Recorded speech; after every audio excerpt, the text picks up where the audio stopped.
Hoagie. Yeah, most people call me Hoagie.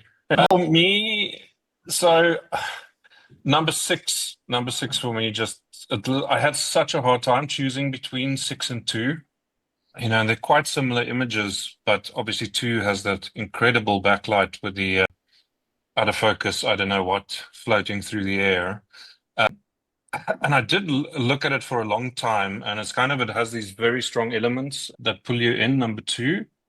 So it is like absolutely wow on first impression. There's some things that the photographer can't control, and especially when you don't allow cloning. So Yeah. I think it's like it's worthwhile picking up on those things, but you have to put them in context of the rules of our competition, because there's really nothing a photographer could do in a woodland, for example, to get rid of those problems. Yeah, I bet they'd clone those out if they weren't entering, I'd imagine. Yeah. Yeah, six for me is, I mean, we did discuss it briefly. It just has atmosphere that is absolutely impossible to beat. It feels like something from a fiction book or story. And apart from those two, I did absolutely love the Yosemite one, just those two different brightnesses of light. The one above the lower fog bank and the one below it is incredible. But then again, like Alex said, we're going to go all trees in cold weather. It might feel a little bit monotonous. So I do like the very last one as well. And I mean, it has so much going on, but at the same time, it is hard to fault. Incredible light, strong composition, and it has that beautiful bit of white mist at the back, which just adds a lot of depth. I mean, And you yeah, can, to Alex's point, yeah, sorry. you can go swimming in that photo. I mean, it's Yeah, this like of everything I've seen, this I would love on my wall. It's exquisitely composed. Yeah. Yeah. Then there are a few others that I really like, but those are my favorite 3. Do you want to mention anything about another couple, if you like? Number 8, I love number 8, but I'm sure you will see there's a tree hiding in the mist on the left edge of the image. You won't see it there. You got to look at it on your computer. So it's not the online version. There's a tree like just touching the left-hand side of the frame that is an unfortunate presence, but again, yeah, beautiful simplicity and structure. I'm gonna start using that. That's an unfortunate presence. I've been called that a few times. Yeah. Jennifer, would you like to? So it's funny, like I'm changing my mind on what I picked before just after seeing these with fresh eyes today. So for me, gosh, I'm really drawn to 4 just because it's so crazy. And I don't know, there's something about the movement in these little trees, and then whatever's on that hillside foreground, like I guess other trees or maybe just some bushes, I have no idea. But there's just something that speaks to me about this. I also like the colors. Gosh, I don't know. Like the more I look at it, I just see a lot of details that I like. That one stands out to me. I do like 7 and 8, I think it is, the 2 trees. I didn't notice the one tree on the left until it was just mentioned on 8 on the edge. Gosh, this one just really drew me in. I would say actually this was probably my first pick. I'm a sucker for trees that tell stories. And I just felt like there was a unique conversation going on here with the trees. I mean, I know compositionally to me, like the trees are the composition, the story is the composition here. I know there's like, not a lot of leading things in. Again, I didn't even notice that on the left side till it was pointed out. The Yosemite one is nice. I like it. It's really cool. It's unique. I can tell it's Yosemite, but it's a take I haven't quite seen before. And the more we look at that last one, 17, oh my goodness, like today I'm looking at it and it is just like, this is a perfect small scene of a forest scene. And it's just a fairy tale, and everything about it, from the backlit underbrush to the colors to that haze in the background, that mystical feeling, like this is just composed perfectly. And I'm not great at composing trees in small scenes, so whenever I see something like this, I'm just like, wow.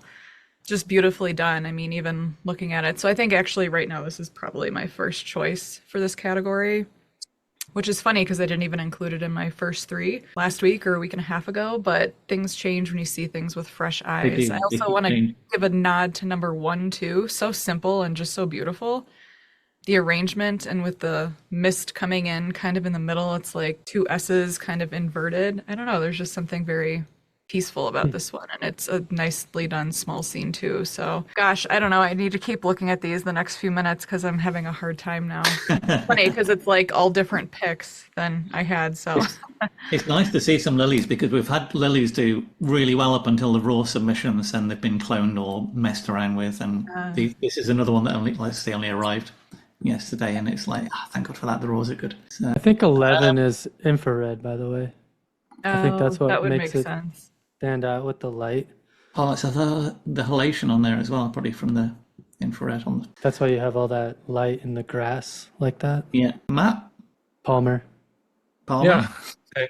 I'll talk about 5 first. So for me, I feel like this is a really good example of the photographer almost bringing everything to the image in terms of how it's been produced. I'd say any of these elements just by themselves isn't particularly pretty or captivating. It's not a beautiful landscape, but the way that the photographer has framed it, has brought all of these elements together in the composition, they have made it be a beautiful object or a beautiful creation. So Yeah. I think that's worth some level of reward. So I feel highly about that one. The other one that I'll talk about is 14. I feel like this might be one where the American photographers might know a little bit more than I do. But I haven't seen, like, I've seen trees being submerged by dunes before, but this one almost has like I'd say cyclonic, but more like a hurricane kind of feel in the background. It's a landscape that's very literal in terms of trees being buried, but it also has a kind of metaphorical feel to it as well, with the intensity of that swirl and the sand in the background. It makes me think of like movement and weather and all sorts of other things, which I think is a pretty strong achievement for what is otherwise a fairly simple subject matter of trees and sand. So I think that's something that I would be looking to reward as well. Anna. So image number 17 is the kind of image that makes me miss my home country. I think it like really perfectly articulates what it's like to walk through those forests at that time of day. I think the composition is like there's no fault at all in that. I think it's perfection really in terms of balance. Then the other image that I absolutely love is number 4.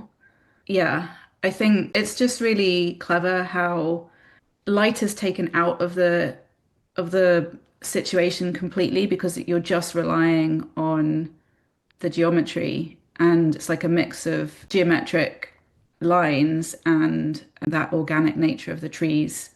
And so I think that's a really clever image. And then ptarmigan, I voted for this first time round because I figured there'd be a few, like people may have missed the ptarmigan, and I thought it would be worth talking about.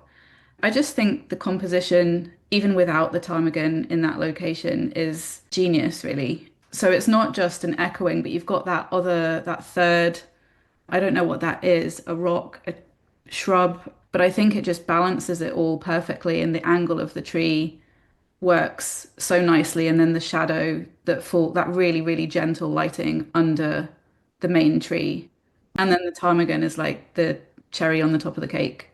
So I love it. And then I don't want to add in more winter trees, but I think 7 is also a really clever composition.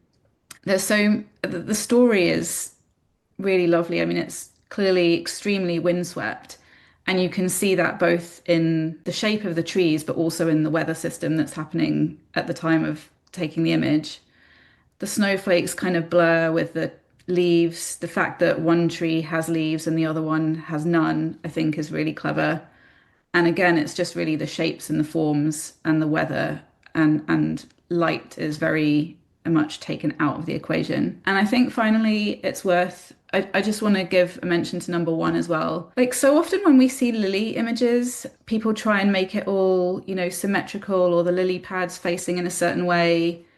I think the lighting, the way they've used the light as part of the composition, I think is really, really neat. And the visual weight in the image is very nicely balanced. I think it's quite an interesting and extraordinary lily image. Yeah. Thank you, Anna. Jack. So just echoing what everyone else has said, really. I mean, 17 for the pure complexity behind it and how hard that is to get your eye to just stay in the image. And I also think the choice of the aperture is so clever because it's so soft in the background, and then they've got the light and they've got the autumn ferns and the greens are looking good. And I just think that's phenomenal. And then my eye just really gets drawn, and I'm struggling between 14 and 15. I get so much like pleasure out of 14 because of the it literally feels like a storm, like echoing what Matt said. I instantly thought of a hurricane or a tornado in the background with movement, and I can't tell if there is movement or if it's just the shape of the sand dune, and I just find it fascinating. It's like out of another planet. And then 15 I really love from the backlighting perspective. I just find it's got so much depth to it, and I like looking up into the trees in the left hand side and the top right. But I'd probably pick 14 over 15 just for wow factor. And then the lily pads I adore. I think lily pads are so hard to photograph, and seeing them like that, it's just fantastic. And I love the way the light's playing on it. And like, I don't know how much of a vignette's been applied or if that's all natural. It's just so well done. It is. Oh, I it struggle. is on the right, but it's not. Yeah. It's so not well done. bad. I mean, it's naturally done. It's so well done. And then this is a wild card, but number 10, I just find it amazing that it feels like, the first time I saw this, I thought it's fireflies like leading down into the wood.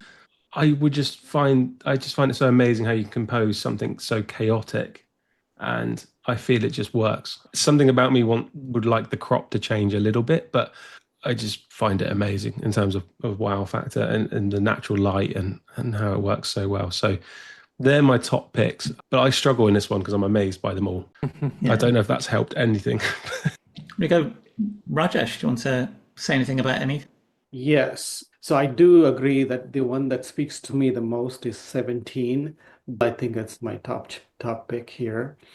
I hadn't thought so much about 14, but I'm coming around to like seeing the uniqueness of that. So that does appeal to me a lot more than before. We didn't talk much about number 3, but during prejudging, I believe I really like this one. The contrast of the fall colors in the foreground leading up to the cooler water in the back. I really like that one. And number 5 is another one that I really liked, just because how it is framed nicely, and that kind of subject matter is something that I've shot myself, and I really like that kind of boggy, swampy situations. And 7 was another image that I really liked. Thank you, Roger. Alex? Yeah, it's really hard to even compare these, to be honest, because there's such massive variety. I have to say 17 is the one where I thought, oh God, if I was there, I wouldn't have managed to take that photo. It's, to me, that's actually incredibly difficult to do that well. And the depth of field is absolutely critical to it. I think it's worth pointing that out, because I think that technical creative choice is very, very important to the image. Some of the others maybe I could have done, I don't know, but I'm very much out of my comfort zone with this category. I think 5, the photographer's obviously everything to this photo. Very, very ordinary subject matter, brilliantly executed. Again, that's a scene I would have walked straight past. And 1 and 3, I just gravitate towards because of either their graphic quality or just that splash of color. But yeah, I'll keep it short. Oh, and 11 as well. 11 is just a brilliant delivery of that scene. Yeah, very clever. Matt Payne. All right, so yeah, 17 is a freak show. I mean, come on. It's going to win. Also, big fan of the Desert Whirlwind, number 14. I wish there was a little bit more room on the bottom of the frame to just give it a little bit more breathing room down there, but otherwise I think it's such an interesting and unique take on that subject. I haven't seen anything quite like that before. 5, awesome. 4, can you go to 4 real quick? So I just want to echo what everyone said, but there's something I noticed about this image that just really pulled me in. Maybe it's sort of echoing what Anna already said, but the bottom left corner has those branches coming up, pointing you in. The top right has them kind of pointing you down. And then you have that bold line down the middle, and everything just works to keep you looking, searching for more. So like, it just holds your attention for a long time. So those are my thoughts. That's cool. me. Love 17. This struck me because it is a familiar location, and it's visually awkward. I think that's one of the things I actually like about it rather than dislike, because it makes you think what's going on. It's a little trick photo almost. And I think that with highlight on the tree, the blackened rim lighting is astonishing on it. So, yeah, I'm ready for judging. So if anybody wants to start voting for their pictures, I think it's ready to go. It's so hard. It's so hard.